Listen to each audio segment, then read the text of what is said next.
This week we're considering the role of the pharmacist in our healthcare system. And we've talked a little bit about some of the basic functions and roles of pharmacists, kind of in a general sense. And certainly, as we've already discussed, about 60% of our pharmacists practice in a community environment, and about a quarter of them practice in a hospital environment, so they serve very functional roles in those capacities. Today we're going to kind of think a little bit more about some specialty and administrative practices in pharmacy that are a little bit outside that general approach that we've taken so far. And to begin this, I want to introduce to you this pharmacy fundamental, the Board of Pharmacy Specialties, BPS. I want you to be familiar with BPS.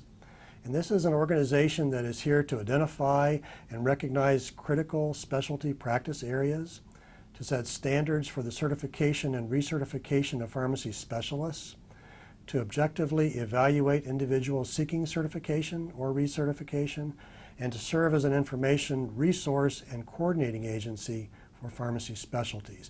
I'll bet you didn't understand before coming into this course, at least most of you, that we have specialties, board certified specialties in pharmacy. So here's what they are.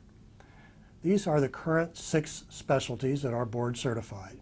And you'll notice that I'm going to introduce to you on this slide the name of the specialty, but also an acronym that these specialists can put behind their name. So BCACP would mean I'm a board certified ambulatory care pharmacist, and down the list. So if you see mentors in the future or people you're working with that have these funny acronyms behind their name, it may well mean that they are board certified in one of these specialties. And they are ambulatory care pharmacy, nuclear pharmacy, nutritional support pharmacy, oncology pharmacy, pharmacotherapy, and under pharmacotherapy they have sort of subspecialties or added qualifications for infectious disease and cardiology, and finally psychiatric pharmacy. These are the 6 specialties that are currently certifiable. And I can probably spend a lot more time talking about this than I can today, but in order to be eligible for these specialties, a pharmacist has to do several things. One, he or she has to have a degree in the field, PharmD degree. Secondly, they have to be licensed. Third, they have to have a certain amount of experience that's specific to each of these specialties. Sometimes a residency will account for that experience.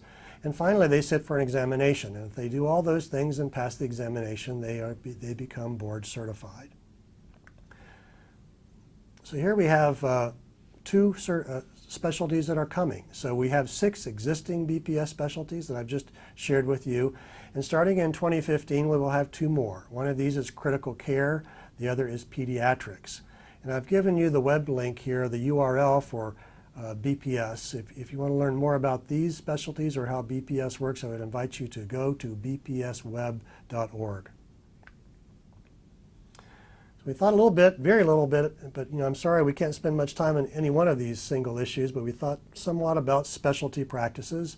I want to shift gears now and think a little bit about kind of administrative practices. And again, we've thought about the function of the pharmacist as it applies to their day-to-day functions in terms of patient care.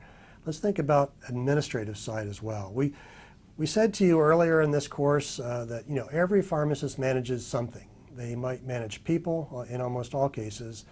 They manage a fair amount of resources, these drugs that they are dealing with and these practices they are operating on, and MTM and all of the processes that they do, all very expensive. And they also manage practices. So we are managers, whether we like it or not. Some people make a career out of management or administration. Sarah J. White, who happens to be one of our alumni from the College of Pharmacy at OSU, received the Harvey A. Whitney Award, Lecture Award from ASHP back in 2006. I think I've mentioned this award to you earlier. It is the highest honor from ASHP. When someone gets the Harvey A.K. Whitney Award, they give a special presentation at our annual meeting. And during her presentation, she said this: every pharmacist must be a leader in their practice or on their shift. Each must connect with their inner drive, their passion for what they do, and for making things better. Sarah has taken as her mantra trying to encourage people to get into leadership positions in pharmacy because many of our leaders and our directors and our administrators are getting older and retiring, and we need to have a kind of a succession plan for how future leaders will come up, and that's been kind of Sarah's mission. So I want to think about administrative positions in a couple of ways. One is, advanced training that people sometimes get to make them a better administrator. And there could be sort of degree program things like master's degrees or PhD degrees in pharmacy administration. Certainly the master's in business administration is a very popular route toward getting training, MBA. In fact, some programs offer a PharmD and MBA combined degree program. If you know you want to be a manager, it might be a smart thing to think about while you're earning your PharmD degree. And then we have a master's degree in health systems pharmacy administration. We certainly have this at Ohio State and other places around the country where our PharmD graduates can go on to get extra training in administration. If they want to be a director of a pharmacy department, for example, director of clinical services, or a director in industry or in government, this can be helpful. Residency training can be geared toward administrative support.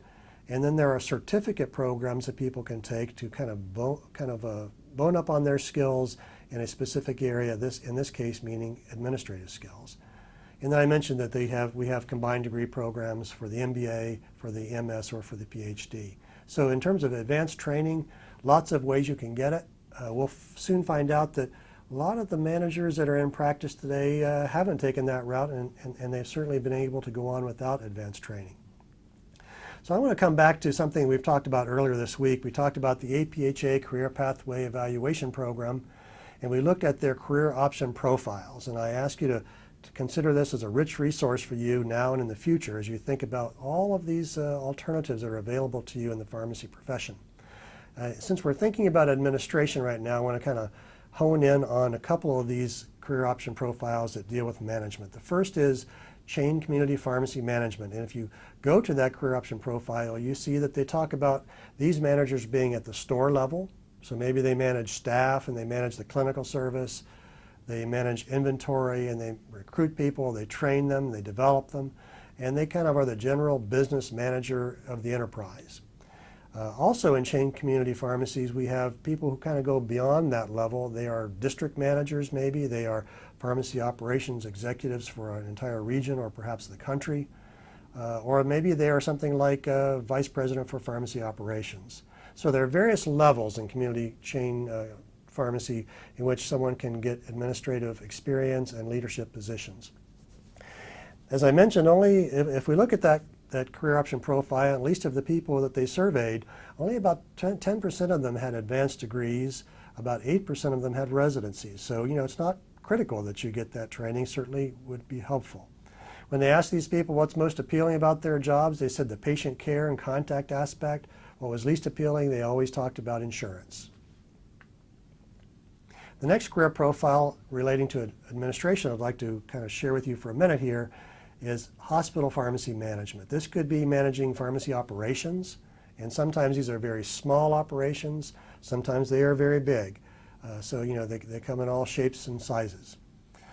We could be a clinical coordinator in these kinds of operations. We could be dealing with purchasing from an administrative side. About 23% of these managers' time is spent on business and department management, about 13% on patient care services on average, and about 9% on data and personnel management and service provision. Service could mean things like committee work in a hospital of different types. 8% of these managers have advanced degrees, 40% of them have residencies. Take heed to that. Most appealing are interactions with people, least appealing interactions with people, taken in the form of employee relations. And then the last career option profile that I want to share with you is in corporate management. So we've thought about community practice management, we thought about hospital. Let's go to the corporate side. These could be managers of chain pharmacies or health systems. They could be wholesale companies, pharmacy benefit managers, or within the pharmaceutical industry. They spend a large amount of their time, 42% of their time on average, on business or organizational or departmental management, about 14% managing projects, 10% managing people, and about 9% managing data or collecting and managing data. It's interesting, in this world, a larger percentage tend to have advanced training. 39% of these corporate managers have advanced degrees, and nearly a quarter of them have completed some sort of residency program. Most appealing to them is working with coworkers. Least appealing are their concerns for budgeting. So let's jump to our pharmacy fundamental for today, and that is Board of Pharmacy Specialties, or BPS. This is an independent agency of the American Pharmacists Association for the certification and recertification of pharmacy specialists. And then as we consider this module in our discussion forums this week, I'd like you to think about this question. There are currently more than 15,000 BPS board-certified pharmacists. What relevance could this trend have for your future in pharmacy? Thanks for being with us. I look forward to seeing you again soon.